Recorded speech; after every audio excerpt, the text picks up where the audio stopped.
Oh, we've got Salena. Salena Zito joins us. Hello, Salena. How are you? Hi, Sunshine. How are you? I am great. I'm going to talk next hour with Derek Van Orden because of the column you wrote about him. How did you get that story? Well, I have covered Derek since he first decided to run, and he gave me a call and said, "You will not believe just what just happened."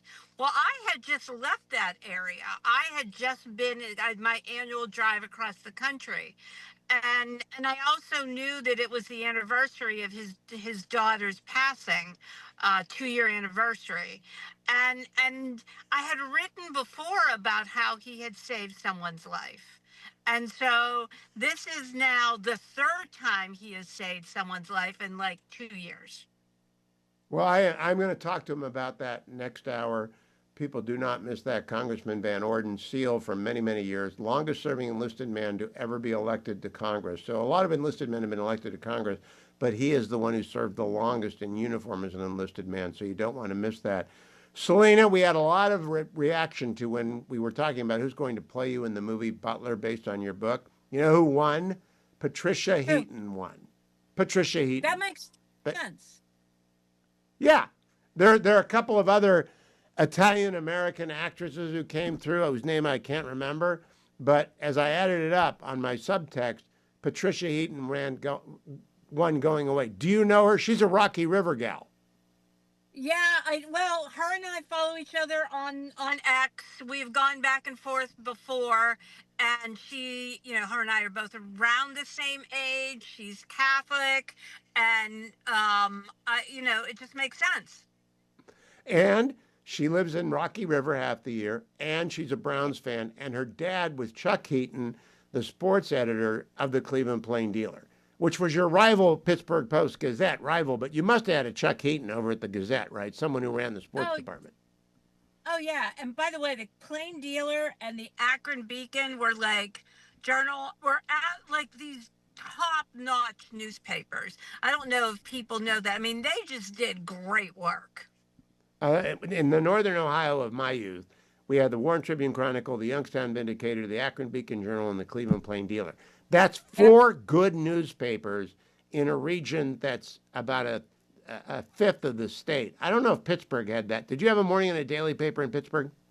A Yeah, nighttime we had the paper? Pittsburgh Post. Yeah, we had the Pittsburgh Press, which my grandfather worked at for 50 years. We had the Sun Telegraph, and we had the Post Gazette. It's unfortunate. I learned this week from Vic Mattis that the Washington Post, for which you are now a writer, is down to guess how many print copies subscriptions they have. Print, not electronic, but print. I have no idea. Ninety What is it? thousand. 90,000. That makes me very sad. It is, and That's people don't read newspapers anymore. They don't get them delivered. Maybe the Journal, maybe the New York Times, but not even the Washington Post is going under. The LA Times went under a long time ago, and I think probably the Pittsburgh Post Gazette. Are they still doing a print edition? They do it 3 days a week. How big is the Sunday paper? Not like what we grew up with. Not like what it No. was even 10 years ago. Not like it was Uh, even 5 years ago. if you can hang around, Selena, I want to talk to you about the verdict today in New York and whether or not you're going to talk to the president about that because I'll be on special report tonight. I get to talk about it, but I want to hear what your reaction is to it as well as Donald Trump wins a major legal victory today. And his favorite reporter is talking to me right now, the author of the best-selling book, Butler, Salena Zito. We'll see if we can keep her through the break. Don't go anywhere, America. I'm Hugh Hewitt.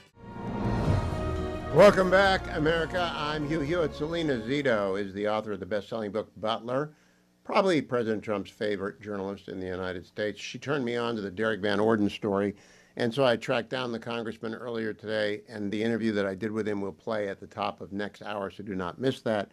Salena Zito, you're still with me. I'm wondering what your reaction was to the decision by the appeals court in New York, 5-0, to throw out the $500,000 fine that includes the interest assessed against the Donald Trump organization and the president.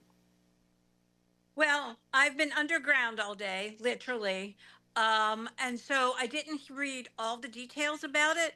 However, it's just a series of legal penalties and legal proceedings against the president that have continued to unravel in the past few months, and it really speaks to the validity of everything, each one against him, and undermines those validities.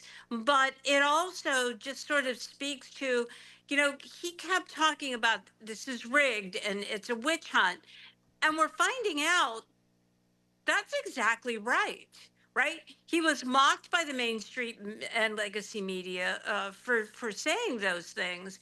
But as each one of these peel away, it just underscores the personal attack used by our legal used by his enemies, using our legal system, and each one of them unraveling.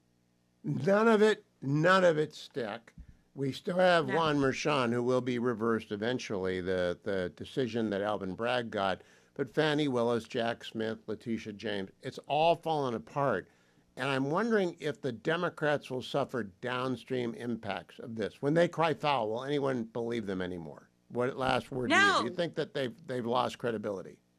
They've totally lost credibility. That's the last um, chapter in my book, and that's what that's all about. And the problem for Democrats and my profession is how they have just created this sensationalism against the president, and how it has just turned around in their face and smacked them in the face and gone against them. And I just think that there is a reckoning that is happening currently, that the Democrats and my profession still don't sort of understand. But it is, I find it culturally. I just drove 4,000 miles back and forth across the country. It is very real, and this just makes it more real. That is a great word on which to end the hour. Salena Zito, thank you. Follow her at Zito Salena on X. All things Salena also available if you go to salenazito.com and get her newsletter. Everything she writes will come to you. Go and order the book Butler, still on the bestsellers list where it'll stay all summer. It is an amazing book, Butler by Salena Zito. I'm coming right back, America. Stay tuned. Representative Van Orden starts the next hour.